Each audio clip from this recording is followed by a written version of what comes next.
கிறிஸ்துவுக்குள் பிரியமானவர்களே, கர்த்தரும் இரட்சகருமாய் இயேசு கிறிஸ்துவின் ஈடியற்ற நாமத்தினாலே உங்கள் யாவருக்கும் என் அன்பின் வாழ்த்துக்களை தெரிவித்து விடுகிறேன். தேவனர்லி அப்பம் பிரேயர் மினிஸ்ட்ரி சேனல் மூலியமாக உங்களோடு சந்திப்பதில் மிகுந்த மகிழ்ச்சி அடைகிறேன். தினம்தோறும் அதிகால வேளையிலே பரிசுத்த வேதாந்திலிருந்து ஒரு பகுதியை நாம் தியானித்து நம்முடைய குடும்ப பாதுகாப்பிற்காக அதிகால வேளையிலே அபிஷேகங்களை பெற்றுக்கொள்ள, தேவனுடைய கிருபை பெற்றுக்கொள்ள நாம் தினம்தோறும் ஜெபித்து வருகிறோம். அதிகால வேளையிலே தொடர்ந்து இணைந்திருங்கள். இந்த வருஷத்துக்காக தேவன் நமக்கு தந்த வாக்குத்தத்தம், சோதனை காலத்திற்கு தப்பும்படி நானும் உன்னை காப்பேன். ஹல்லேலூயா. அதுக்கு நம்ம என்ன செய்யணும்? நிறைய குடும்பத்திலே இந்த வருஷத்துல 1ஆம் தேதி வாக்குத்தத்தம் கேட்டிருப்பீங்க. நிறைய தீர்மானம் எடுத்திருப்பீங்க. நான் டெய்லி பைபிள் வாசிக்கணும், நான் டெய்லி இவ்வளவு நேரம் தேவனோட சமூகத்துல காத்திருக்கணும், காலையில ஜெபிக்கணும், ராத்திரி ஜெபிக்கணும், சும்மா இருக்கும் போதெல்லாம் கையில பைபிள் எடுத்து வாசிக்கணும்னு சொல்லி ஏகப்பட்ட தீர்மானம் எடுப்பாங்க. ஆனா இன்னைக்கு தேதியில நம்ம நிலைமை எப்படி இருக்கு, நம்ம குடும்ப சூழ்நிலை எப்படி இருக்கு, நம்ம வாழ்க்கை பயணம் எப்படி இருக்கு? ஏன்னா நிறைய குடும்பத்துல இந்த வருஷம் எப்படி இருக்கும்? தீர்க்க தரிசனமான செய்தி கேட்டாச்சு, 1ஆம் தேதி சர்ச்சுக்கு போயாச்சு, வாக்குத்தத்தம் வாங்கியாச்சு, வார வாரம் ஞாயிற்றுக்கிழமை சர்ச்சுக்கு போறேன், நீங்க சொல்லலாம் நாங்க கீழ்படிறோம். சரி, நிறைய வீட்டுக்குள்ளே பைபிள் செல்ஃப்லயே இருக்கு. நிறைய வீட்டுல ஞாயிற்றுக்கிழமை மட்டும்தான் பைபிள் கையில் எடுப்பாங்க. சில குடும்பத்துல இப்ப ஞாயிற்றுக்கிழமை சர்ச்சுக்கு போறதும் கிடையாது. சில குடும்பத்துல சர்ச்சுக்கு போறாங்க, செல்போன் மட்டும் கொண்டு போறாங்க. ஒரு 2 மாசம் முன்பாக ஒரு சர்ச்சில் ஒரு மீட்டிங் போயிருந்தேன். கிட்டத்தட்ட ஒரு 10 ஊழியக்காரங்க வந்திருந்தாங்க, ஸ்டேஜில் உட்காந்துருந்தாங்க. அதுல கிட்டத்தட்ட 4லேருந்து 6 ஊழியக்காரங்களுடைய கையில செல்போன் தான் இருந்துச்சு. அவங்க செல்போன் மட்டும்தான் கொண்டு வந்தாங்க. காலம் கடைசியா இருக்கு. இந்த கடைசி காலத்துல நம்ம வாழ்றோம். ஆவிக்குரிய வாழ்க்கையில ஆசீர்வாதம் வேணும். காலையில அழகா கேட்கறீங்க, உங்க குடும்பத்தை கர்த்தர் ஆசீர்வதிப்பார். இன்னைக்குள்ள செய்தி சற்று வித்தியாசமா இருக்கும். ஓசியா 8ஆம் அதிகாரம் 12ஆம் வசனத்திலே, என் வேதத்தின் மகத்துவங்களை அவர்களுக்கு எழுதி கொடுத்தேன், அவைகளை அந்நிய காரியமாக எண்ணினார்கள். ஹல்லேலூயா. என் வேதத்தின் மகத்துவங்களை அவர்களுக்கு எழுதி கொடுத்தேன். வேதத்தினுடைய மகத்துவத்தெல்லாம் எழுதி நம்ம கையில கொடுத்துட்டாரு. நம்ம நித்திய ஜீவனுக்கு போகணுமா? பைபிள் வசனத்தின்படி நம்ம வாழ்ந்திருந்தா மட்டும்தான் பரலோகத்துல போக முடியும். குமாரனையும் பிதாவையும் விசுவாசிக்கணும், கிரியை இருக்கணும், ஏகப்பட்ட காரியம் இருக்கு. வேதத்தினுடைய மகத்துவங்களை அவர்களுக்கு எழுதி கொடுத்தேன், அவைகளை அந்நிய காரியமாக எண்ணினார்கள். இன்று நிறைய குடும்பத்தில் இணைந்திருக்கிறீங்க. சில காரியங்கள் சொல்லலாம், ஆனாலும் அது வேண்டாம். அந்நிய காரியம் அப்படின்னா என்ன அர்த்தம்? இப்ப நிறைய வீட்டுல காலையில பைபிள் எடுத்து வாசிக்கிறதே இல்லை. நான் உண்மையா சொல்றேனே, என் வாழ்க்கையில ஒரு 2015 நான் கரெக்டா டெய்லி கையில பைபிள் எடுத்து வாசிக்க ஆரம்பிச்சேன். அது 1 மணி நேரம் இல்லை, 2 மணி நேரம் இல்லை, 7 மணி நேரம் 8 மணி நேரம் அப்படி வாசிக்க ஆரம்பிச்சேன். 2015 அப்புறம் என்னோட வாழ்க்கை இப்படி இருந்துச்சு. ஆனால் 1985 இருந்து 2015 வரைய ஒரு 30 வருஷம் நான் சர்ச்சுக்கு போயிருக்கேன். அந்த 30 வருஷமா சர்ச்சுக்கு போயிருக்கேன். எங்க அம்மா கூப்பிட்டு போவாங்க. கல்யாணம் முடிஞ்சவரும் சர்ச்சுக்கு போயிருக்கேன். வாலிப வயசுல சர்ச்சுக்கு போயிருக்கேன். ஞானாசனம் எடுத்திருக்கேன், நற்கன் எடுத்திருக்கேன். சர்ச்சில் ஏதாவது ஃபங்க்ஷன் வந்துச்சுன்னா அவங்க என்ன கேட்குறாங்க கொடுப்பேன். எல்லாம் நடக்கும். நான் இருக்கிற ஏரியாவில் பக்கத்தில் சர்ச் உண்டு. எல்லா காரியத்துக்கும் போயிட்டு இருப்பேன். ஆனால் 7 நாளும் பைபிள் வாசிக்காத ரவிராஜ். இதை எதுக்கு நான் உங்களுக்கு ஒரு இன்ட்ரடக்ஷன் மாதிரி சொல்றேன் அப்படின்னா, இன்னைக்கு நிறைய குடும்பத்துல 40 வருஷமா பைபிள் வாசிக்காம எத்தனையோ கிறிஸ்டியன் இருக்கிறாங்க. ஒரு குடும்பத்துல 73 வயசு ஐயா. நான் கேட்டேன், இன்னைக்கு செத்து போனீங்கன்னா பரலத்துல போய் நிக்கும்போது பைபிள் வாசின்னு சொல்லி கேட்பாரு. நீங்க ஒரு தடவையா பைபிள் வாசி முடிச்சிட்டீங்களா அப்படின்னு சொல்லி கேட்டேன். அதுக்கப்புறம் ஒரு வருஷம் கழிச்சு அவங்கள பார்க்கறதுக்கு எனக்கு ஒரு கிருபை கிடைச்சது. அவங்க சொன்னாங்க, நான் 3 தடவை வாசித்து முடிச்சிட்டேன் அப்படின்னாங்க. ஒரு வாலிப சகோதரி 23 வயசு அந்த மகளுக்கு. ஆனா எனக்கு வாழ பிடிக்கல, எங்க அம்மா என்னை தப்பா பேசுறாங்கண்ணே, எனக்கு வாழ பிடிக்கலண்ணே, எனக்கு வாழ பிடிக்கல, நான் போறேன் அப்படின்னேன். ஏம்மா இப்படி சொல்ற அப்படின்னு. இல்லைண்ணே, எங்க அம்மாவை என்னை தப்பா பேசுறாங்கண்ணே, என்னையால தாங்க முடியலன்னு சொல்லி அழுதா. நான் சொன்னேன், ஒரு தடவையாவது பைபிள் வாசித்து முடிச்சிட்டியா அப்படின்னு. இல்லைண்ணே அப்படின்னா. எங்க படிச்ச அப்படின்னு சொல்லி கேட்கும்போது ஹாஸ்டல் அப்படின்னா. சரி, நல்ல பைபிள் வாசிப்பியா? நல்லா வாசிப்பேன், நான் நல்ல தமிழ் வாசிப்பேன் அப்படின்னா. அப்பனா ஒன்று செய், ஒரு முழு பைபிளை வாசி, தீர்மானம் எடு, இன்னைக்கு தீர்மானம் எடு. உனக்கு என்ன பிரச்சனை இருக்கோ அது உனக்கு தெரியும், உங்க வீட்டில் என்ன பிரச்சனை அது உனக்கு தெரியும். முழு பைபிளை வாசித்து முடி. முழு பைபிள் வாசித்துட்டு தேவன்கிட்ட கேளு, என் வாழ்க்கை எப்படி இருக்குப்பா அப்படின்னு சொல்லி கேளு. அந்த வாலிப மகள் ஒரு கடையில் வேலை பார்த்துட்டு இருந்தா. அந்த கடையில் வியாபாரம் இருக்காது, கடையில் உட்காந்துருப்பா. காலையிலிருந்து ராத்திரி வரைய, டியூட்டிக்கு வந்ததுலேருந்து போகிற வரைய, எப்பமெல்லாம் டைம் ஃப்ரீயாக இருக்காளோ அந்த நேரத்துலலாம் பைபிள் வாசிச்சுட்டு இருந்திருக்கேன். கிட்டத்தட்ட ஒரு மாதம் முடிச்சு பார்க்கும்போது 4 தடவை பைபிள் வாசித்து முடிச்சிட்டேன் அப்படின்ட்டு இருக்கேன். ஒரு வருஷம் கழிச்சு அந்த மகளை பார்த்தேன். ஆனால் நீ சொன்ன மாதிரி நான் பைபிள் வாசித்தேன், நான் பகலில் கடையில் உட்காந்துருக்கணும், அதனால் அங்கே சும்மா இருக்கும்போது நான் பைபிள் எடுத்து வாசிக்க ஆரம்பித்தேன். நான் கொஞ்சம் வேகமாக வாசித்தோம்னே, அப்போ நான் ஒரு பொருத்தனை பண்ணியிருந்தேன், நான் 5 தடவை பைபிள் வாசித்து முடிக்கிறேன் அப்படின்னு சொல்லி அவர் பொருத்தனை பண்ணியிருந்தேன். ஒரு வருஷம் கழிச்சு நான் போய் பார்க்கும்போது கல்யாணமும் முடிஞ்சிட்டு ஒரு பையன் கையில் இருந்துச்சு.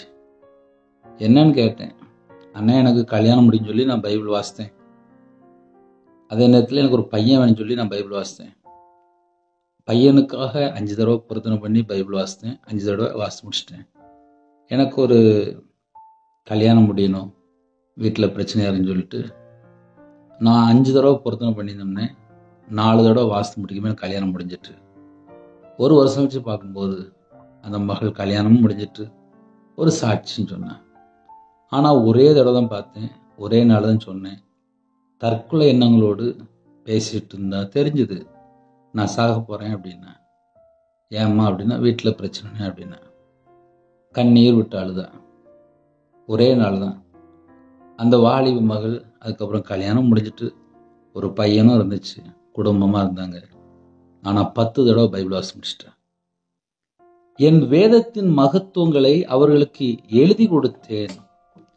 என் வாழ்க்கையில ஒரு 55 லட்ச ரூபா நஷ்டம், கடன், சொந்த வீடு வித்துட்டேன், நகையெல்லாம் வித்துட்டேன், நிந்தைகள், அவமானங்கள், கேவலம், எத்தனையோ சூழ்நிலையில முதல்ல கையில பைபிள் எடுக்க ஆரம்பிச்சேன். என் வாழ்க்கையில நான் ஜாதகம் பார்த்துருக்கேன், நாள் பார்த்துருக்கேன், நியூமராலஜி பார்த்துருக்கேன், மாந்திரீது பணம் கொடுத்துருக்கேன், மனுஷனை நம்பி லட்சமா பணம் கொடுத்துருக்கேன், விக்கிரத்துக்கு பணம் கொடுத்துருக்கேன். கிட்டத்தட்ட ஒரு 13 லட்ச ரூபா இதுக்கு மட்டும் காலி பண்ணியிருக்கேன். கடையில் எலுமிச்சப்பழம், இன்னும் கத்தாழை எல்லாம் வச்சிருக்கேன். ஆனால் நான் 1985 நான் சர்ச்சைக்கு போனா கூட ஒரு 55 லட்ச ரூபா கடன் 2015 தான் நான் கையில பைபிள் எடுத்து வாசித்தேன். ஆனால் எங்க வீட்டில் பைபிள் இருந்துச்சு. ஞாயிற்றுக்கிழமை போகும்போது கரெக்டா சர்ச்சைக்கு போகும்போது கையில பைபிள் கொண்டு போயிடுவேன். அங்கே ஐயர்வாள் சொல்லும்போது கரெக்டாக அந்த வசனம் எடுத்து படிப்பேன். அதெல்லாம் கரெக்டாக தான் போயிட்டு இருந்துச்சு. ஆனால் முழு பைபிளை வாசித்து முடிக்கல.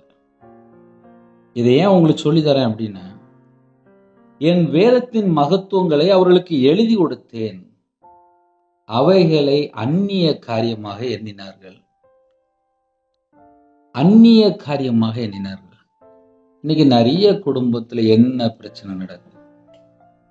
ஒரு வாலிப மகள் 26 வயசு டாக்டர். இந்த டாக்டர் சொன்ன, எனக்கு மேரேஜில் கொஞ்சம் ப்ரேயர் பண்ணிக்கோ அப்படின்னு சொன்னேன். சரிம்மா, எந்த சர்ச்சுக்கு போகிற? பக்கத்தில் சிஎஸ்சி தான். ஏன்னா நானும் சிஎஸ்சி தான் சின்ன வயசுல தான் போயிருந்தேன். அதனால் கேட்டேன், இந்த சர்ச்சுக்கு போகிறேன் அப்படின்னா. முழு பைபிளை வாசித்து முடிச்சுட்டு அப்படின்னு கேட்டேன். இன்னும் வாசித்து முடிக்கல அப்படின்னா. ஒரு வசனத்தை வாசிக்க சொன்னேன். கேட்டால் தமிழ் தெரியல அப்படிங்க. ஆனால் தமிழ் சர்ச்சு தான் போயிட்டு இருந்தேன். இன்னைக்கு கடைசி காலத்தில் நிறைய குடும்பத்தில் பைபிள் வாசிக்காமல் இருக்கிறாங்க. அதனால தான் நிறைய வீட்டில் பிரச்சனை, வெளியே தெரிய மாட்டேங்குது. என் வேதத்தின் மகத்துவங்களை அவர்களுக்கு எழுதி கொடுத்தேன், அவைகளை அந்நிய காரியமாக எண்ணினார்கள். கையில பைபிள் எடுத்து வாசித்தால் அந்த குடும்பம் ஆசீர்வாதமா இருக்கும். அந்நிய காரியம் அப்படின்னா சம்பந்தம் இல்லாத காரியமா எண்ணினார்கள். வேதத்தினுடைய மகத்துவங்களை அவர்களுக்கு எழுதி கொடுத்துட்டப்பா, ஆனால் அவைகளை அந்நிய காரியமாக எண்ணிட்டாங்க, சம்பந்தம் இல்லாத ஒரு காரியமா எண்ணிட்டாங்க.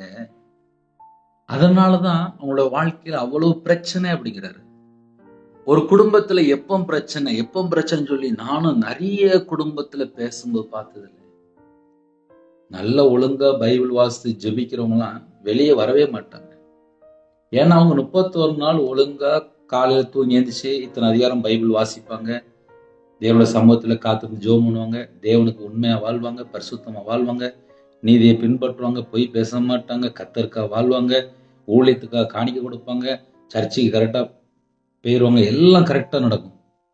ஆனால் கர்த்தருடைய வார்த்தையை விட்டு விலகி வாழ்றாங்கல்ல, அவங்களுடைய வாழ்க்கையிலே என்ன பிரச்சனை சொல்லி கையில பைபிள் எடுத்து வாசிக்கும் போது நிறைய ரகசியங்களை ஆராய்ந்து பார்க்க முடிந்தது. அதுல ஒரு சில வசனங்கள் உங்களுக்கு வேணா நான் சொல்றேன். அது உங்களுடைய ஆவிக்குரிய வாழ்க்கைக்கு பிரயோஜனமா இருக்கும் என்று நம்பி. ஏன்னா சில குடும்பத்துல கால வேளையிலே என் குடும்பத்துல எனக்கு ஆசீர்வாதம் வேணும் மட்டும்தான் நம்ம யோசிப்போம். ஆனால் வேதத்தை நம்ம எல்லா பக்கமும் நம்ம ஆராய்ந்து பார்க்கும்போது நம்ம குடும்பம் கண்டிப்பாக ஆசீர்வதிக்கப்படும். 119 சங்கீதம் 53 வசனத்திலே உமது வேதத்தை விட்டு விலகிற துன்மார்க்கர் என்று எழுதப்பட்டிருக்கு.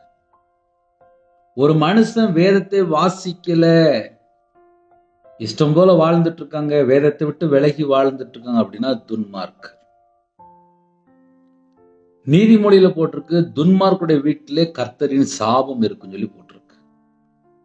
ஒரு குடும்பம் ஆசீர்வாதமா இருக்கணும் சொல்லி நான் கையில பைபிள் எடுத்து தேடி பார்த்ததில்லை. வேதத்தின்படி யாரெல்லாம் நடக்கிறாங்களோ அந்த குடும்பத்தை ஆசீர்வதிக்கிறார். வேதத்தின்படி அப்படின்னா கர்த்தருடைய வேதத்தில் பிரியமாயிருந்து இரவும் பகலும் அவருடைய வேதத்தில் தியானமா இருக்கிற மனுஷன் பாக்கியவான். இன்னைக்கு எந்த குடும்பத்திலே கர்த்தருடைய வேதத்தில் நீங்க பிரியமா இருக்கிறீங்களோ, இரவும் பகலுமாக அவருடைய வார்த்தையிலே வேதத்திலே தியானமா இருக்கிறீங்களோ, நீங்க பாக்கியவான். அவன் நீர்க்கால்களின் ஓரமாய் நடப்பட்டு தன் காலத்தில் தன் கனியை தந்து இலை உதிராதிருக்கிற மரத்தை போல் இருப்பான். அவன் செய்வதெல்லாம் வாய்க்கும். அப்படின்னா அர்த்தம் என்ன பிரதர் அப்படின்னா, நீர்க்கால்களின் ஓரமாய் நடப்பட்டு 24 மணி நேரமும் 365 நாளும் ஒரு மரத்துக்கு தண்ணி போயிட்டே இருந்துச்சு அப்படின்னா அந்த மரத்தில் உள்ள ஒரு இலை கூட உதிர்ந்து போகாது. இலை உதிராது இருக்கிற மரத்தை போல் இருப்பான். அதுக்கு முன்னாடி ஒரு பாயிண்ட் இருக்கு, தன் காலத்தில் தன் கனியை தந்து. 23 வயசு 25 வயசுக்குள்ள வீட்டுக்குள்ள கல்யாணம் முடியணும் அப்படின்னு சொல்லி அந்த வீட்டுல அம்மா அப்பா முடிவு பண்ணிட்டாங்க அப்படின்னா அந்த வயசுல கல்யாணம் முடிஞ்சிடும். சில வீட்டுல 21 வயசுல கல்யாணம் முடிச்சிருவாங்க. ஒவ்வொரு வீட்டுக்குமே ஒவ்வொரு வயசுல கல்யாணம் முடிச்சிட்டு இருப்பாங்க. தன் காலத்தில் தன் கனியை தந்து. ஒரு வீட்டுல ஆசீர்வாதத்தை பெறணும் அப்படின்னா அந்த வீட்டுல இரவும் பகலுமாக வேதத்தை தியானிக்கிற பிள்ளைகள் வேணும். இந்த வருஷம் என் குடும்பம் ஆசீர்வாதமா இருக்கணும், ஆசீர்வாதம் வேணும் அப்படின்னு சொல்லி நீங்க யாரெல்லாம் இணைந்திருக்கிறீங்களோ முதல்ல கையில பைபிளை எடுங்க. கையில பைபிள் எடுத்தாதான் ஆசீர்வாதம். 2014 நான் செத்து போன்னு சொல்லி மாந்திரியம் பண்ணிச்சு. நான் 13 வருஷம் எனக்கு மாந்திரியம் பண்ணாங்க. 2025 நான் உயிரோட தான் இருக்கேன். ஆனா எனக்கு மாந்திரியம் பண்ணவன் நாண்டு கொண்டு செத்து போயிட்டான். வீட்டுல தூக்கு மாட்டி செத்து போயிட்டான். பல வருஷமா எனக்கு மாந்திரியம் பண்ணி பார்த்தான். நானும் கையில பைபிள் எடுத்து வாசிக்க ஆரம்பிச்சிட்டேன். கையில பைபிள் எடுத்து வாசித்ததுக்கு அப்புறம் பேய் இங்க வருமா, நேரம் அவ வீட்டுக்கு போச்சு, ஆள் காலி. அவ்வளவுதான். என்ன கொஞ்சம் நான் ஒவ்வொரு வசனமா எழுத்துக்கூட்டி நிதானமா வாசித்தேன். ஏன்னா நான் 11 வயசுல வேலைக்கு போயிட்டேன். இன்னைக்கு காலையில என்ன பிரதர் செய்தி அப்படின்னா, என் வேதத்தின் மகத்துவங்களை அவர்களுக்கு எழுதி கொடுத்தேன். அவைகளை அந்நிய காரியமாக எண்ணினார்கள், சம்பந்தம் இல்லாத காரியமாக எண்ணினார்கள். அந்நிய காரியம் என்று எழுதப்பட்டிருக்கு. அதை ஈஸியா என் மெத்தட்ல நான் சொல்லணும் அப்படின்னா, நானும் 11 வயசுல வேலைக்கு போனாலும் என்கிட்ட கொண்டு ஒரு இங்கிலீஷ் லெட்டர் கொடுத்தீங்கன்னு வச்சுக்கோங்களேன், எனக்கு படிக்க தெரியாது. ஏன்னா பியூர் தமிழ். அப்ப என்ன ஆயிரும், ஒரு இங்கிலீஷ் லெட்டர் கொடுத்துருப்பாங்க, ஒரு கவர்ல இருக்கு, அதை நான் பத்திரமா வீட்டில் வச்சிருப்பேன். இதே இது நல்லா படிச்சவங்கள கொண்டு கொடுத்தாச்சுன்னு என்ன ஆகும், அந்த லெட்டரை ஓபன் பண்ணி படிப்பாங்க. அவங்க இன்ட்ரெஸ்டா படிப்பாங்க, என்ன லெட்டரு அப்படின்னு பார்ப்பாங்க. அப்ப எனக்கு தமிழ் தெரியும், தமிழ்ல லெட்டர் தான் நான் உடனே படிச்சிருவேன். இங்கிலீஷ்ல லெட்டர் தான் நான் கொஞ்சம் வெயிட்டிங்ல வச்சிருப்பேன். வீட்டுல ஃபேமிலியில கேட்டு அது என்ன சொல்லி கொஞ்சம் படிங்க அப்படிம்பேன். இதே போல வேதத்தினுடைய மகத்துவங்களை அவர்களுக்கு எழுதி கொடுத்தேன்.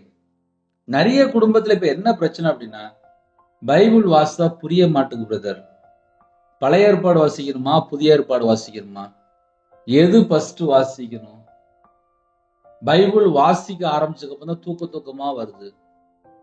பைபிள் ஒரு நாள் வாசித்தோடனே எங்க வீட்டுல நிறைய பிரச்சனை வந்துருது. அதுக்கு பின்னாடி ஏகப்பட்ட கதை சொல்லுவாங்க. எங்க வீட்டுல பைபிளை கிழிச்சு போட்டாங்கன்றுவாங்க.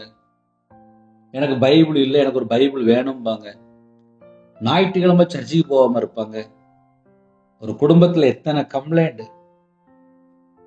என் வேதத்தின் மகத்துவங்களை அவர்களுக்கு எழுதி கொடுத்தேன். ஒரு குடும்பத்திலே ஒரு ஐயா அழகா சொன்னாங்க, நாங்க குடும்பமா 4 பேருமே சர்ச்சுக்கு போயிட்டு இருந்தோம். ஆனால் இப்போ கொஞ்ச நாளா நான் மட்டும்தான் சர்ச்சுக்கு போயிட்டு இருக்கேன். ஃபேமிலியில யாரும் சர்ச்சுக்கு வர மாட்டேங்காங்க, வேதனையா இருக்கு அப்படின்னாங்க. என் வேதத்தின் மகத்துவங்களை அவர்களுக்கு எழுதி கொடுத்தேன். எழுதி கொடுத்துட்டா இருப்பார். அவைகளை அந்நிய காரியமாக எண்ணினார்கள். ஏன் எண்ணினார்கள் அப்படின்னு சொல்லி பார்க்கும்போது, சம்பந்தம் இல்லை அப்படின்னு சொல்லிட்டு இவங்க பேசாம வேற வழியில போயிட்டு இருப்பாங்க. ஒரு மனுஷன் கர்த்தருடைய வார்த்தைக்கு கீழ்ப்படிந்தால் ஆசீர்வாதம். என் வாழ்க்கையிலே நான் 30 வருஷம் சர்ச்சுக்கு போயிருக்கேன். சர்ச்சில் ஞானஸ்தானம் எடுத்து, நற்கரணை எடுத்து, சர்ச்சில் கல்யாணம் முடிஞ்சு, வியாதியில படுத்ததுக்கு அப்புறம் கூட நான் சர்ச்சில் போய் காணிக்கலாம் வச்சிருக்கேன். எல்லாம் வருஷம் போயிட்டு தான் இருப்பேன். சர்ச்சுக்கு என்னென்ன ஃபங்க்ஷன் இருக்கோ எல்லாம் செஞ்சுட்டு தான் இருப்பேன். ஆனால் முழு பைபிளை வாசித்து முடிச்சேனா அப்படின்னா வாசித்து முடிக்கல. நான் வியாபாரத்தில் இருக்கும்போது கடையில் கத்தாழை தொங்கிட்டுருப்பேன். அப்போ சர்ச்சில் உள்ள ஐயர் அளவு கேட்பாங்க, இது என்ன ரவி மேலே கத்தாழை தொங்கிட்டுருக்கு அப்படிம்பாங்க. ஐயா அது தண்ணி இல்லாம அப்படியே அது வளருதியா, அதையே மேலே தொங்கிட்டுருங்க அப்படிம்பேன். ஐயரோல்ட்ட இப்படி பேசுவேன். வியாபாரத்தில் இருக்கும்போது இன்ட்ரெஸ்டா பேசுவேன். ஆனால் கையில பைபிள் எடுத்து வாசிக்கும்போது கொஞ்சம் கூட தெரியாம போயிட்டு, டெய்லி கடையில ஒரு எலுமிச்சம்பழம் ஒரு கிளாஸ்ல தண்ணி ஊற்றி நல்ல கண்ணாடி கிளாஸ்ல வச்சிருப்பேன். கிட்டத்தட்ட எனக்கு தெரிஞ்ச ஒரு 8 வருஷம் இல்ல 10 வருஷம் நான் வச்சிருக்கேன், கண்டினியூவா வச்சிருக்கேன். இதை ஏன் உங்களுக்கு சொல்லித்தரேன் அப்படின்னா, 30 வருஷமா சர்ச்சுக்கு போனேன். ஆனா என்னோட நம்பிக்கை கத்தாழை மேலையும் ஒரு எலுமிச்சம்பழம் மேலையும், இன்னும் விற்கிறதுக்கு என்னெல்லாம் செய்வாங்களோ எல்லாம் நான் செஞ்சிருக்கேன். கிட்டத்தட்ட அது இன்னும் நிறைய சொல்லலாம், வேண்டாம். அது ஏன் உங்களுக்கு சொல்லித்தரேன் அப்படின்னா, என் வீட்டில் பைபிள் இருந்துச்சு. கல்யாணம் முடிக்கும்போது, சர்ச்சில் கல்யாணம் முடிக்கும்போது எனக்கு ஒரு பைபிள், மனைவிக்கு ஒரு பைபிள் கொடுத்தாங்க. அந்த பைபிள்ல அப்படியே பீரோல் அப்படியே தான் இருந்துச்சு. ஆனால் நான் கையில பைபிள் எடுத்து வாசிக்கல. காலையில தூங்கி எழுந்திரிச்சோன்னே கடைக்கு போயிடுவேன். நைட் நேரத்தில் வீட்டுக்கு வருவேன். வந்தோடனே வீட்டில் டிவி ஆன் பண்ணுவேன், இல்லை செல்போன் எடுத்து பார்த்துட்டு இருப்பேன். அப்படியே படுத்துக்கிறேன். கையில பைபிள் எடுத்து வாசிக்கல, அந்நிய காரியமாக எண்ணினார்கள். இன்னைக்கு நிறைய குடும்பத்துல என்ன நடக்கு? கையில பைபிள் எடுத்து வாசிக்க நேரம் இல்லை. ஆனா என் வீட்டுல எனக்கு வியாதி, என் வீட்டுல எனக்கு பிரச்சனை அப்படின்னு மட்டும் ஒரு பெரிய லிஸ்டே சொல்லிடுவாங்க. நான் சொல்ல உண்மையா பொய்யா? உமது வேதத்தை விட்டு விலகிற துன்மார்க்கர் என்று எழுதப்பட்டு வசனம் நிறைய இருக்கு. புதிய ஏற்பாட்டிலே யோவானின் சுவிசேஷம் 7ஆம் அதிகாரம் 49ஆம் வசனத்திலே வேதத்தை அறியாதவர்களாகி இந்த ஜனங்கள் சபிக்கப்பட்டவர்கள் என்று எழுதப்பட்டிருக்கு. வேதத்தை அறியாதவர்களாகி இந்த ஜனங்கள் சபிக்கப்பட்டவர்கள். நீதிமொழிகள் 28ஆம் அதிகாரம் 9ஆம் வசனத்திலே வேதத்தை கேளாதபடி தன் செவியை விளக்கிறவனுடைய ஜெபமும் அருவருப்பானது. வேதத்தை கேளாதபடி தன் செவியை விளக்கிறவனுடைய ஜெபமும் அருவருப்பானது. ஒரு மனுஷன் வேதத்தை கேட்கல அப்படின்னா அந்த ஜெபம் அருவருப்பு என்று எழுதப்பட்டிருக்கு. அப்படின்னா என்ன அர்த்தம் அப்படின்னா, நான் கையில பைபிள் எடுத்து வாசிக்கவே மாட்டேன்னு சொல்லி என்கிட்ட அழகா துணிகரமா சொல்லுவாங்க சில குடும்பத்துல. நான் டெய்லி 5 நிமிஷம் ஜெபம் பண்ணிடுவேன், 10 நிமிஷம் ஜெபம் பண்ணிடுவேன், அவ்வளவுதான். கையில பைபிள் எடுத்து வாசிக்க மாட்டேன் பிரதர் அப்படியே சொல்லுவாங்க. ஓப்பனா ஸ்டேட்மெண்ட் சொல்லுவாங்க. கேட்டா எனக்கு பைபிள் வாசிக்கலாம் பழக்கல பிரதர், டெய்லி ஜெபம் பண்ணிடுவேன், அதுல எந்த மிஸ்டேக் வராது அப்படிம்பாங்க. வசனம் சொல்லுது, வேதத்தை கேளாதபடி தன் செவியை விளக்கிறவனுடைய ஜெபமும் அருவருப்பானது. அப்ப எத்தனை குடும்பத்துல எத்தனை கம்ப்ளைண்ட் வருது? வேதத்தை கேட்காம தன் செவியை யாராவது விளக்கிட்டு போய் ஜெபம் பண்ணா அந்த ஜெபமே அருவருப்பான். அப்ப இப்ப காலை வேளையில ஒரு சின்ன பிரசங்கம் பண்றோம், ஒரு 1/2 மணி நேரம் பிரசங்கம் பண்றோம். இந்த 1/2 மணி நேரத்தை நீங்க கேட்டுட்டு அதுக்கப்புறம் நீங்க ஜெபத்துல போகும்போது முதல்ல நீங்க ஒரு தீர்மானம் எடுத்திருப்பீங்க, நான் இனிமேல் கையில பைபிள் எடுத்து வாசிக்கணும். 2019 ஒரு உபவாச மீட்டிங் சிஎஸ்ஹெச்சுக்கு போயிட்டு இருந்தேன். சர்ச்சில் போயிட்டு மெசேஜ் கொடுத்துட்டு வந்துட்டேன். போன வருஷம் ஸ்டார்டிங்ல அந்த சர்ச்சுக்கு மறுபடியும் போயிருந்தேன். கொரோனா முடிஞ்சு அதுக்கப்புறம் இப்போ மறுபடியும் அங்கே கேட்டேன், வாங்க அப்படின்னாங்க, போயிருந்தேன். அந்த சர்ச்சில் போய் உபவாச மீட்டிங்ல போய் சாட்சி சொல்ற நேரத்திலே ஒரு டீச்சர் எழுதிச்சாங்க. அந்த டீச்சர் சொன்னாங்க, இந்த அண்ணன் கொடுத்த பைபிள் சார்ட்டில் நான் 6 தடவை வாசித்து முடிச்சிருக்கேன், தேவனோட நாமம் மகிமைப்படட்டும். என் ஸ்கூல்ல உள்ள கூட இருக்கிற டீச்சருக்கும் நான் அந்த பைபிள் சார்ட் கொடுத்துருக்கேன். இந்த அண்ணன் கொடுத்த அந்த பைபிள் சார்ட்டை நான் நிறைய பிரிண்ட் எடுத்து வச்சுக்கேன்னு சொல்லி சாட்சி சொன்னாங்க. இன்னொரு வாலிப மகள், நான் 2019 போகும்போது அந்த வாலிப மகளுக்கு ஒரு 20 வயசுல 21 வயசு இருக்கும். இப்போ கடைசியா நான் போய் பார்க்கும்போது அந்த மகளுக்கு 25 வயசு. அந்த மகள் சொன்னா, இந்த அண்ணன் எனக்கு பைபிள் வாசிக்க எப்படி வாசிக்கணும், ஒரு நாளைக்கு எத்தனை அதிகாரம் வாசிக்கணும் சொல்லி கொடுத்து போனாங்க. நான் ஒரு நாளைக்கு 13 அதிகாரம் வாசிக்க ஆரம்பிச்சேன். நான் காலேஜ் படிச்சு முடிச்சுட்டு நான் வீட்டில் தான் இருந்தேன். ஒரு நாளைக்கு 13 அதிகாரம் வாசித்தேன். இப்போ வரையும் நான் 13 தடவை நான் வாசித்து முடிச்சிருக்கேன். நான் சின்ன வயசுல வாசிக்கல, நான் பிறந்ததுலேருந்து சிஎஸ்ஹெச் தான். ஆனா பைபிள் வாசிக்காம இருந்தேன். இந்த அண்ணன் வரும்போது 2019 வரும்போது எனக்கு பைபிள் வாசிக்கணும், எப்படி எப்படி வாசிக்கணும், என்ன நஷ்டப்பட்டேன் அப்படின்னு சொல்லி அனுபவ சாட்சி சொன்னாங்க. அது எனக்கு தொடப்பட்டுச்சு. நான் இன்னைக்கு 13 தடவை வாசித்து முடிச்சிருக்கேன். கர்த்தருடைய கிருபையினால எனக்கு யுத்த அபிஷேகம் கிடைச்சது. தேவனோட நாமம் மகிமைப்படட்டும் அப்படின்னு சொல்லிட்டு போய் உட்காந்துட்டேன். சிஎஸ்ஹெச்ல உபவாச மீட்டிங்ல சாட்சி சொன்ன ஒரு குடும்பத்தை சொல்லியிருக்கேன், 2 குடும்பத்தை சொல்லியிருக்கேன். இது எதுக்கு நான் உங்களுக்கு சொல்லி தரேன் அப்படின்னா, ஒரு வாலிப மகள் ஒரு உபவாச மீட்டிங்ல தொடப்பட்டு அடுத்தாப்புல மறுபடியும் சர்ச்சைக்கு நான் போகும்போது 13 தடவை வாசித்து முடிச்சிட்டேன். இப்படி எத்தனையோ குடும்பத்தை சொல்ல முடியும். என் வேதத்தின் மகத்துவங்களை அவர்களுக்கு எழுதி கொடுத்தேன், அவைகள் அந்நிய காரியமாக எண்ணினார்கள். சரி, அந்நிய காரியமா என்னன்னா நம்ம வாழ்க்கையில என்னெல்லாம் பிரச்சனை வருது உங்களுக்கு யாருக்கா தெரியுமா? நான் அதையும் வேணா ஒரு 3 வசனம் காமிக்கிறேன். ஏன்னா சில குடும்பத்துல வசனம் தெரிந்தாதான் தீர்மானமே எடுப்பாங்க. ஓசியா 4ஆம் அதிகாரம் 6ஆம் வசனம் எழுதப்பட்டிருக்கு, என் ஜனங்கள் அறிவில்லாமையினால் சங்காரமாகிறார்கள் அப்படின்னு எழுதப்பட்டிருக்கு. அப்படின்னா என்ன பிரதர் அர்த்தம் அப்படின்னா, என் ஜனங்கள் கர்த்தருடைய பிள்ளைகள், சர்ச்சைக்கு போற பிள்ளைகளா இருக்கும், இயேசுவை சொந்த இரட்சகரா ஏற்றுக்கொண்ட பிள்ளைகளா இருக்கும்.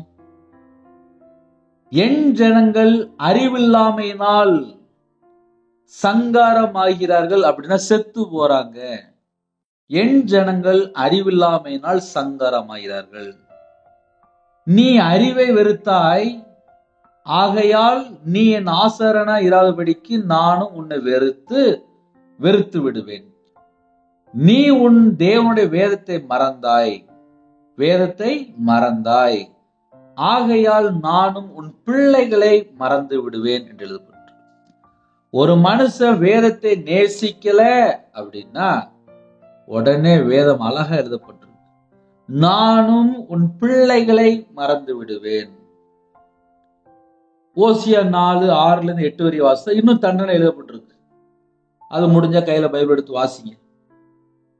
அது வேணா நான் வாசிங்க, பிரயோஜனமா இருக்கும். ஏன்னா செய்திக்கு அது பிரயோஜனம். அவர்கள் எவ்வளவாய் பெருகினார்களோ அவ்வளவாய் எனக்கு விரோதமாய் பாவம் செய்தார்கள். அவர்களுடைய மகிமையை லட்சையாக மாற பண்ணுவேன். அப்ப என்ன அர்த்தம் அப்படின்னா, ஜனங்கள் கர்த்தரை விட்டு தள்ளி போயிருந்தாங்க. 89ஆம் சங்கீதம் 30 முதல் 33 ஆகிய வசனங்களை நாம் தியானிக்கும் போது, அவன் பிள்ளைகள் என் நியாயங்களின்படி நடவாமல் என் வேதத்தை விட்டு விலகி, என்ன சொல்றாரு அப்படின்னா, சர்ச்சுக்கு வராங்கப்பா, இந்த குடும்பத்துல 4 பேர் ஞானஸ்தானம் எடுத்துட்டாங்க, ஆனா ஒருத்தவங்க மட்டும்தான் கையில பைபிள் எடுத்து வாசிக்கிறாங்க, மிச்ச 3 பேர் பைபிள் எடுத்து வாசிக்காம இருக்காங்க. என் வேதத்தை விட்டு விலகி என் கட்டளைகளை கை கொள்ளாமல், நான் எப்படி வாழணும்னு சொல்லி எழுதி கையில கொடுத்துட்டேன், பரிசுத்த வேதாந்தத்தை எழுதி கையில கொடுத்துட்டேன், என் வேதத்தின் மகத்துவங்களை எழுதி கையில கொடுத்துட்டேன், அவைகள் அந்நிய காரியமாக எண்ணினார்கள். என் வேதத்தை விட்டு விலகி என் கட்டளைகளை கை கொள்ளாமல் என் நியாயங்களை என் நேமங்களை மீறி நடந்தால் அப்படின்னு எழுதப்பட்டு, அவர்கள் மீறுதலை மிளறினாலும் அவர்கள் அக்கிரமத்தை வாதைகளினாலும் தண்டிப்பேன். அப்படியே வசனம் இருக்கு. வேதத்தை விட்டு விலகியாச்சுன்னா என்ன பிரதர் ஆகும் அப்படின்னு சொல்லி சில குடும்பத்துல கேட்பாங்க. ஏன்னா என் வாழ்க்கையில ஒரு 50-55 லட்சம் ரூபாய் நஷ்டப்பட்டிருக்கேன், அதனால எனக்கு தெரியும். மிளறினாலும் அப்படின்னா சவுக்கு அப்படின்னு சொல்லி எழுதப்பட்டிருக்கு. சவுக்குகளினாலும், பழைய காலத்துல சொல்லுவாங்க, மாட்டு வண்டி ஓட்டும் போது சவுக்கு கம்பு வச்சிருப்பாங்க.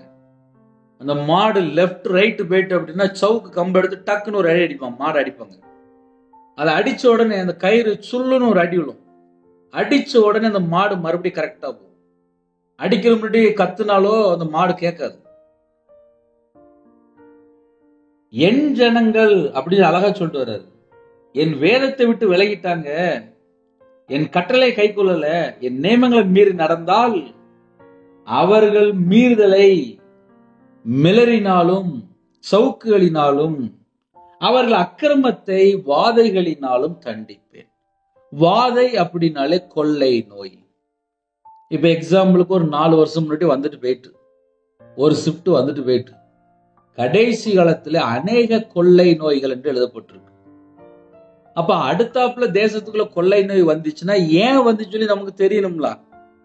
ஏன் இவ்வளவு நேரம் பேசிட்டு இருக்கேன் அப்படின்னா, ஒரு வசனத்தை சொல்லிட்டு ஜெபம் பண்ணிட்டு போயிடலாம்.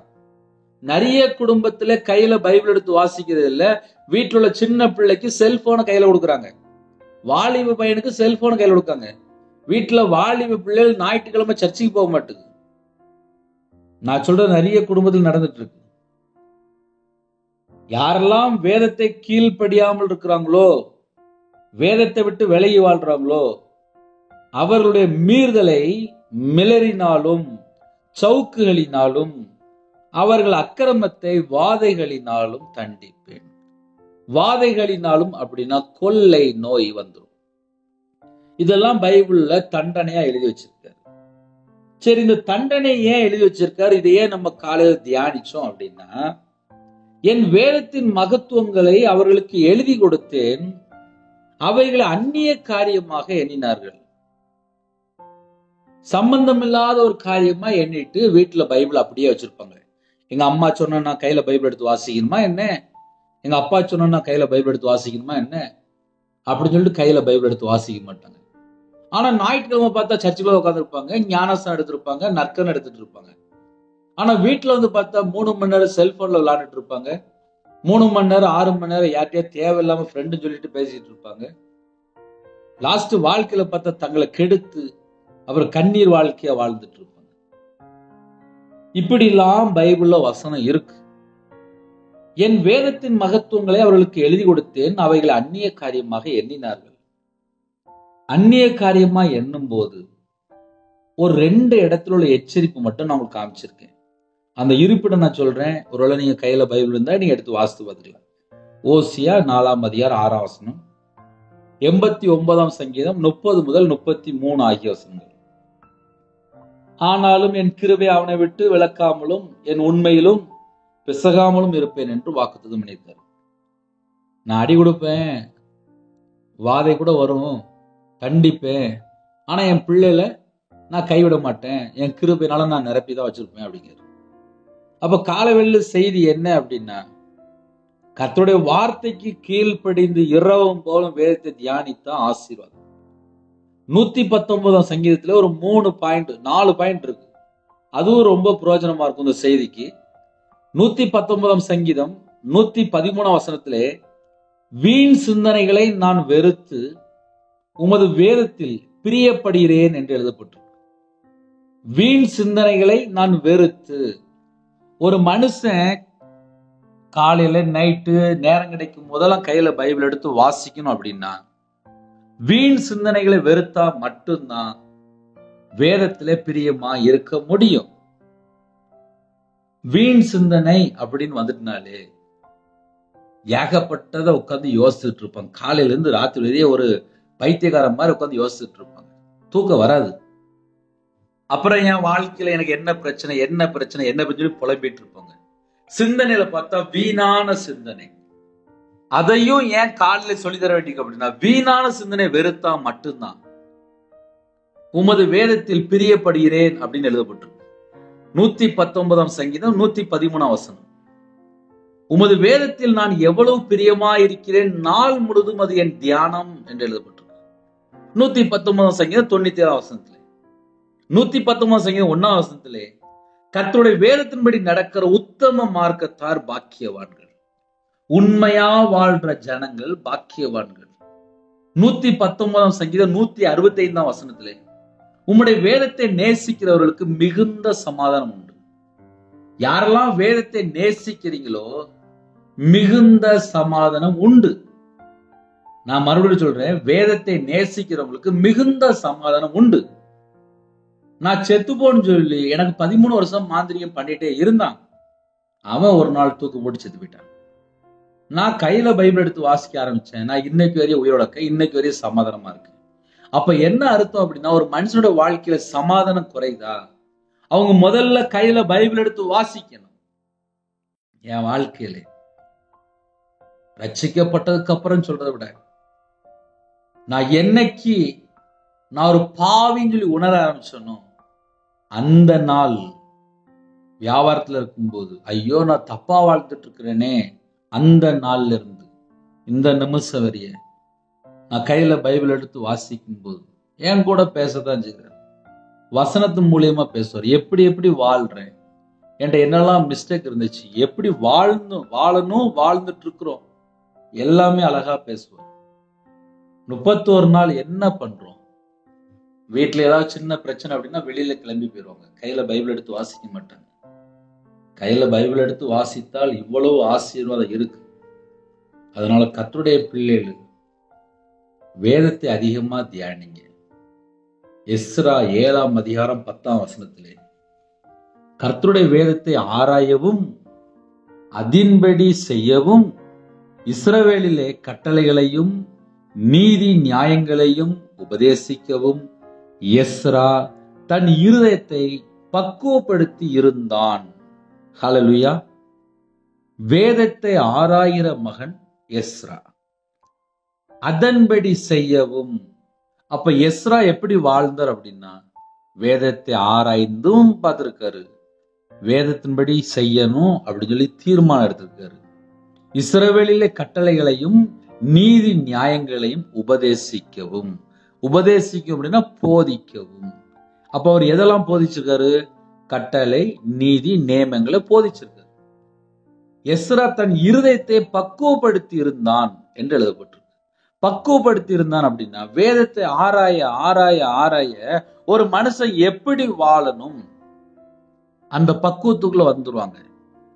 நான் நிறைய பாயிண்ட் ஓப்பன் ஸ்டேட்மெண்டா சொல்லிட்டு இருப்பேன். அழகா ஒரு மனுஷன் எப்படி வாழணும், எப்படி வாழ்ந்துட்டு இருக்கோம், என் வாழ்க்கையில நான் கர்த்தரை விட்டு எப்படிலாம் நான் வாழ்ந்தவன், ரட்சிக்கப்பட்டதுக்கு அப்புறம் அந்த ஊழியத்தினுடைய அனுபவங்கள் எப்படி இருக்கு, அனுதின வாழ்க்கையில எப்படி இருக்கிறோம், எல்லாம் பேசிட்டு இருப்பேன். பக்குவப்படுத்தி இருந்தான் என்று எழுதப்பட்டிருக்கு. பக்குவப்படுத்தி இருந்தான் அப்படின்னா என்ன அர்த்தம் அப்படின்னா வேதத்தை ஆராய்ந்து பார்க்கும் போது, ஓஹோ அப்ப நான் இப்படி மிஸ்டேக்கா வாழ்ந்துட்டேனோ, சரி ஏசப்பா நீ மன்னிச்சிருங்கப்பா, நான் உங்களுக்கு பிரியமானபடி வாழணும்ப்பா. தேவனிடத்துல ஒப்புரவாய் ஒப்புரவாய் ஒப்புரவாய் ஆவிக்குரிய வாழ்க்கையில பல மடங்கு ஸ்டேஜ் வளர்ந்துட்டு இருப்பாங்க. நான் நிறைய நேரத்தில் சொல்லியிருக்கேன். வியாபாரத்துல இருக்கும்போது, வியாபாரத்துல கடன்ல நஷ்டப்படும் போது 7 மணி நேரம் 8 மணி நேரம் உட்காந்து நார்மலா உட்காந்து பைபிள் வாசிச்சுட்டு இருப்பேன். எழுத்து கூட்டி உட்காந்து வாசிச்சுட்டு இருப்பேன். அப்படி வாசனைதான் இன்னைக்கு வெளியே கொண்டு வந்திருக்காரு. நான் உயிரோட கணக்கு பின்னாடி பெரிய காரியம் உண்டு, சாட்சி உண்டு. காரணம் என்ன? வேதத்தை ஆராய்ந்து பார்க்க ஆரம்பித்தேன். வேதத்தை ஆராய்ந்து பார்க்கும்போது தெரிஞ்சது நான் குறையா இருக்கிறேன். பரிசுத்தமுள்ள தேவனை எப்படி ஆராதிக்கணும், ஆவியோடு உண்மையோடு பரிசுத்தத்தோடு ஆராய்ச்சி சொல்லி போட்டிருக்கு. நானும் விக்கிரத்துல அடிமையா இருந்தவன்.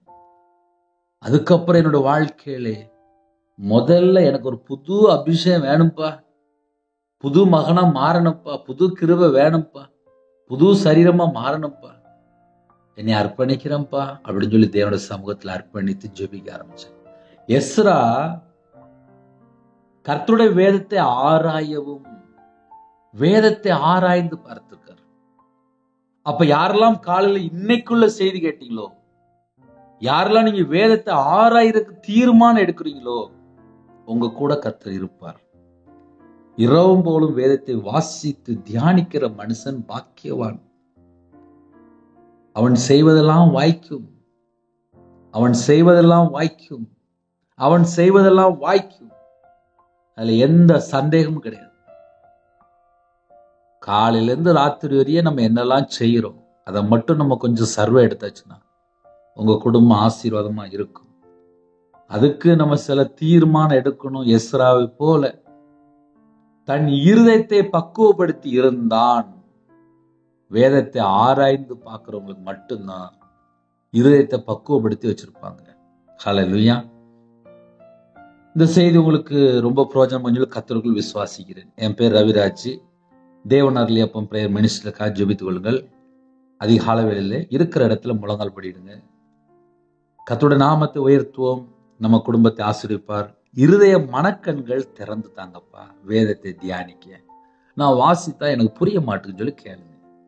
ஏன்னா இன்னைக்கு காலையில செய்தி என்ன அப்படின்னா, என் வேதத்தின் மகத்துவங்களை அவர்களுக்கு எழுதி கொடுத்தேன், அவைகளை அந்நிய காரியமாக எண்ணினார்கள் அப்படின்னு சொல்லி துக்கப்படுறாரு. ஏன் துக்கப்படுறாருன்னா, என் பிள்ளைகள் என் வார்த்தைக்கு கீழ்ப்படியில. நான் கையில பைபிளை கொடுத்துட்டேன், யாரும் வாசிக்க மாட்டேங்காங்க. சில வீட்டுல எல்லாம் வாசிக்கவே மாட்டேங்காங்க. துக்கப்படுறாரு. கண்களை மூடி நாம் ஜெபம் செய்வோம். கிருபை மகிமை அந்த பரிசுத்தம் உள்ள நல்ல தகப்பனே, உம்மை நன்றியோடு துதிக்கிறோம் செய்யப்பா. புதிய நாளுக்கான கிருபைக்காக 1000 மடங்கு உமக்கு நன்றி செலுத்திடும்ப்பா. உங்க பிள்ளைகளோட வசனத்து மூலியமா பேசுனீங்கப்பா, நன்றிப்பா. சத்தியத்தின்படி நடக்க, சத்தியத்தின்படி வாழ, சத்தியத்தின்படி விடுதலாக்கப்பட்ட ஜனமாக வாழ கர்த்தர் எங்களுக்கு கிருபை தாங்க. அவங்களுடைய இருதய மனக்கண்களை திறங்க. அவங்க இதயத்துக்குள்ள வசனம் எழுதப்படணும். வசனத்தின்படி வாழ்க்கை இருக்கணும். வேத வசனத்தை ஆராய்ந்து பார்க்கக்கூடிய கிருபை தாங்க. அதன்படி நடக்கக்கூடிய பிள்ளைகளா மாறட்டும். கட்டளைக்கு நீதி நியமங்களை கை கொண்டு போதிக்கிற பிள்ளைகளா மாறட்டும். தன் இருதயத்தை பக்குவப்படுத்தி இருந்தான் என்று எஸ்ராவை குறித்து நாங்கள் தியானித்தோம். ஆனாலும் இன்னொரு பக்கம் புலம்புனீங்கப்பா. என் வேதத்தின் மகத்துவங்களை அவர்களுக்கு எழுதி கொடுத்தேன், அவைகளை அந்நிய காரியமாக எண்ணினார்கள். ஜெபிக்கிற குடும்பத்தை கர்த்தர் ஆசீர்வதிச்சிருங்கப்பா. அவனுடைய குறைகள் குற்றம் எல்லாவற்றையும் மன்னிச்சிருங்க. எங்களோட அக்கிரமம், எங்களுடைய பாவம், எங்களுடைய பலவீனம், எங்களுடைய துக்கம் எல்லாவற்றையும் சிலுவையில் சுமந்தவரே உம்மை அழைக்கிறோம்ப்பா. ஜீவாதிபதியானவரே உம்மை அழைக்கிறோம்ப்பா. உலக ரட்சகரே உம்மை அழைக்கிறோம்ப்பா. பாவத்தை சுமந்திருக்கிற தேவாட்டுக்குட்டியானவரே உம்மை அழைக்கிறோம்ப்பா. எங்களுக்காக ஜீவனை தந்தவரே உம்மை அழைக்கிறோம்ப்பா. நீங்க எல்லாமே எங்க வாழ்க்கை இல்லப்பா. நீங்க மட்டும் எங்களுக்கு போதும். சுவாசம் உள்ள மனுஷனை நம்புவதை விட்டு விடுங்கள். நம்பப்படுவதற்கு அவன் எம்மாத்திரம். கடைசி காலத்துல வாழ்றோம். கர்த்தருடைய வருகையில காணப்படணும். வேதத்தை ஆராய்ந்து பார்க்கிற பிள்ளைலாம் மாறணும். அவனுடைய இருதய மனக்கண்கள் திறங்க. கல்லான இருதயத்தை எடுத்து போட்டுருங்க. சதையான இருதயத்தை தாங்க. உங்களுடைய நல்லாவியை தாங்க. கொழுந்துடைய அக்னி அவனுடைய உள்ளத்துக்குள்ள பட்டு விடிட்டும். ஜெப அபிஷேகம் தாங்க. தியானிக்கிற விஷயம் தாங்க. பரிசுத்தவள நிரப்புங்க. அக்னி அபிஷேகம் நிரப்புங்க. ஆவிக்குரிய 9 கனிகளினாலும் ஆவிக்குரிய 9 வரங்களால் நிரப்புங்க. சிறுபிள்ளை முதல் கொண்டு முதியோர் எல்லாரையும் கர்த்தர் கறந்துட்டு ஆசுறீங்க. அவனுடைய அப்பத்தின் அணியிலையும் ஆசுறீங்க. அவனுடைய கையின் கீழே ஆசுறீங்க. அவனுடைய சிரசின் மேலே ஆசீர்வாதத்தை வைங்கப்பா. ரட்சிக்கப்பட்ட அனுபவத்துல வளரணும்ப்பா. ரட்சிப்பின் வசத்தை பெற்றுக்கொள்ளணும்ப்பா. நீதியின் சால்வை பெற்றுக்கொள்ளணும். கிருபை தாங்கப்பா. துதியினுடைய தாங்கப்பா. வெண் வஸ்திரம் தாங்கப்பா. சுயம் சாகட்டும். 4 வார்த்தை சாகட்டும். ஜென்ம கிரியை அழிக்கப்படட்டும். மாம்ச கிரியை அழிக்கப்படட்டும். உம்மை போல மாறணும்ப்பா. கலாத்தியர் 4:6 தேவன் தமது குமாருடைய ஆவியை உங்களை இருதயங்களை அனுப்பினார் என்று வேதம். குமாருடைய ஆவியெல்லாம் நிரப்புங்கப்பா. சிறுபிள்ளை முதல் கொண்டு முதியோர் எல்லாரையும் கர்த்தர் கூட ஆசிரியங்க. எத்தனையோ தேசத்துக்குள்ள இணைந்திருக்காங்க. அவங்களோட வாழ்க்கையில கர்த்தரை விட்டு எங்கெல்லாம் தள்ளி போனாங்களோ எல்லா குறைகள் குற்றம் எல்லாவற்றையும் மன்னித்து பரிசுத்தப்படுத்தி ஆசிரியங்க. உங்க நாமம் மையப்படட்டும்.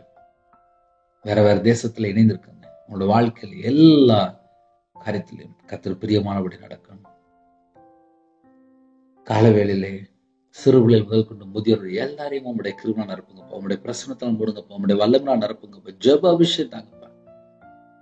கிருபையின் வரலாறு நிரப்புங்க. ஞான வரலாறு நிரப்புங்க. தீர்க்க தரிசனம் வரலாறு நிரப்புங்க. ஆவிக்குரிய 9 கனிகளினாலும் ஆவிக்குரிய 9 வரலாறு நிரப்புங்கப்பா.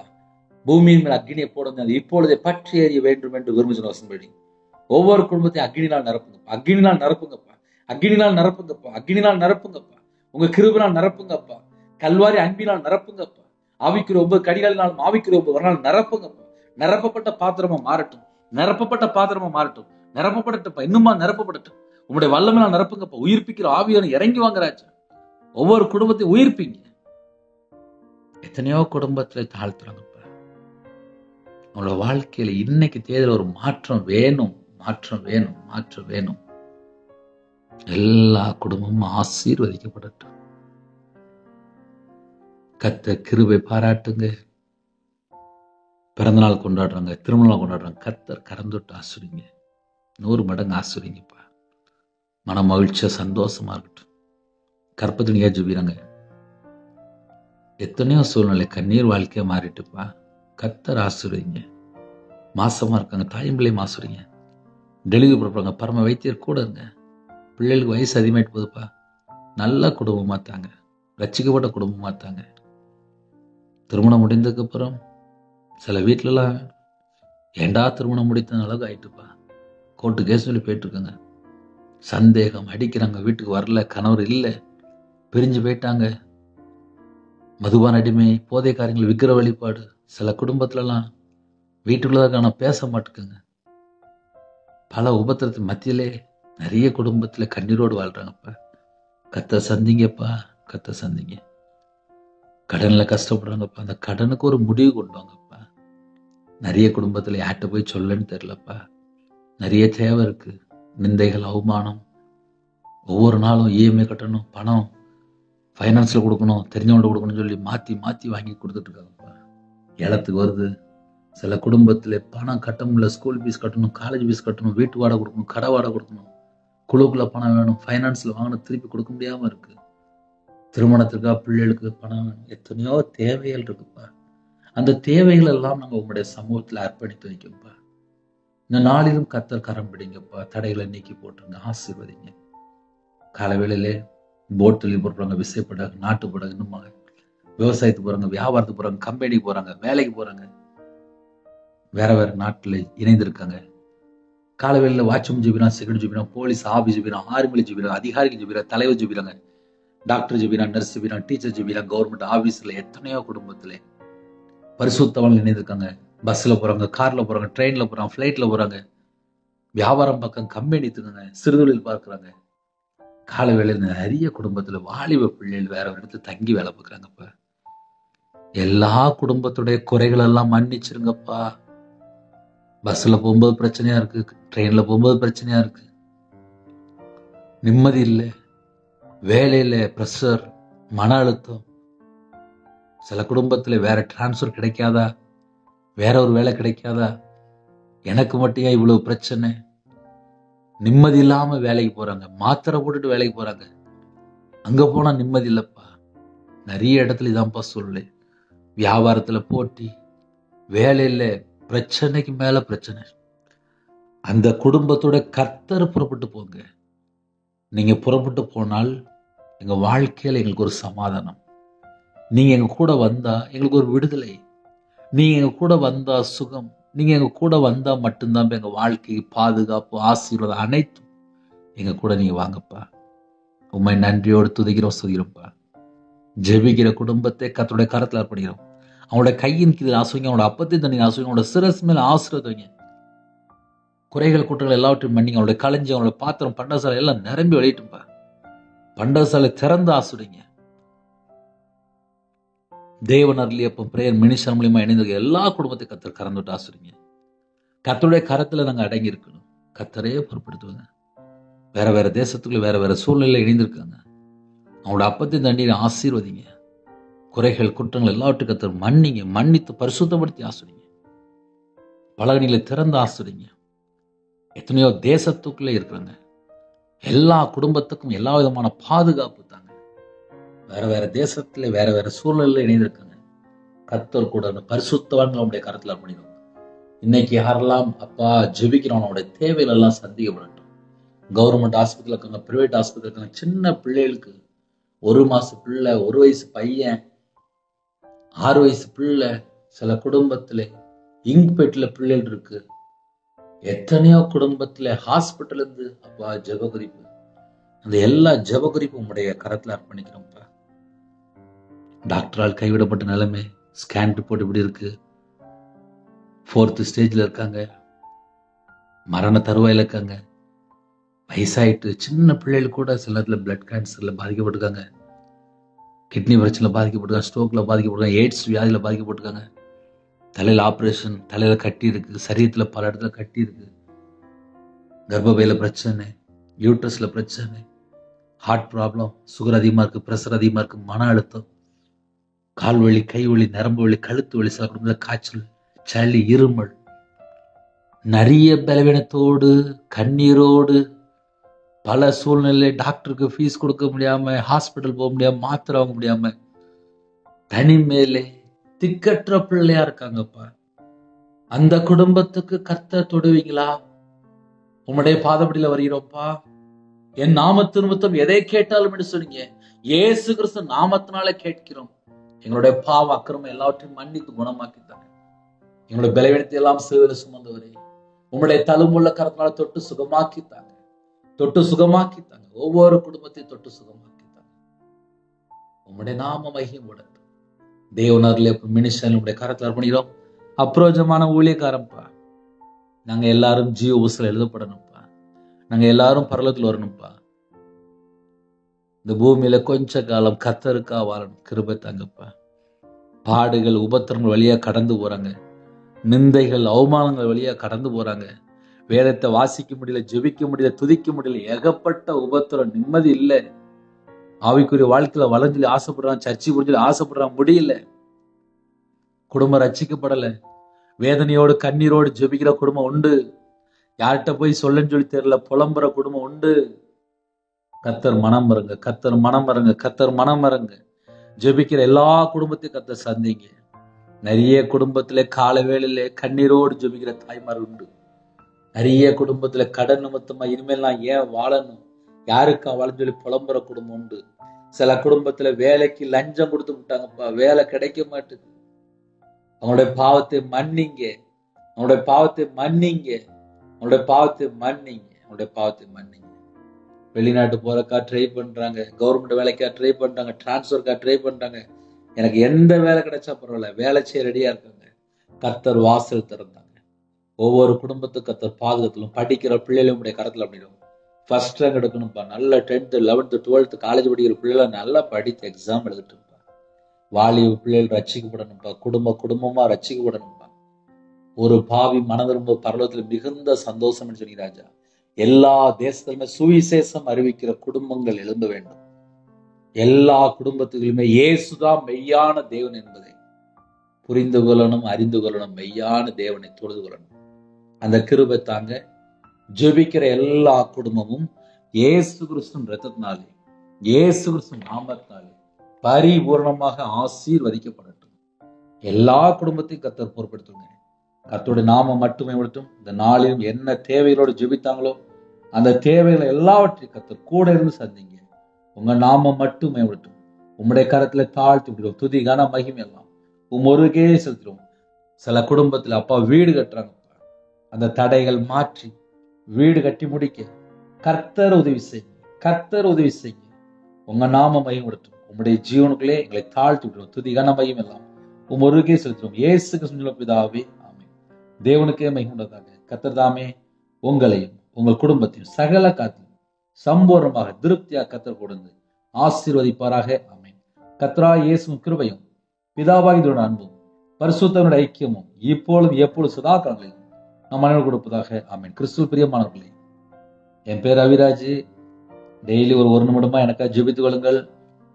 நைட் நேரத்தில் 8 மணிக்கு ஜெபிக்கிறோம், அதையும் தொடர்ந்து கேளுங்கள். ஜெபிக்கணும்னு விரும்பினால் 9363064182 நம்பர் தொடர்ந்தால் நாங்கள் உங்களுக்காக குடும்பத்துக்காக ஜெபிப்போம். நீங்களும் என்னுடைய ஊழியக்காக தொடர்ந்து ஜெபித்துக் கொள்ளுங்கள். God bless you.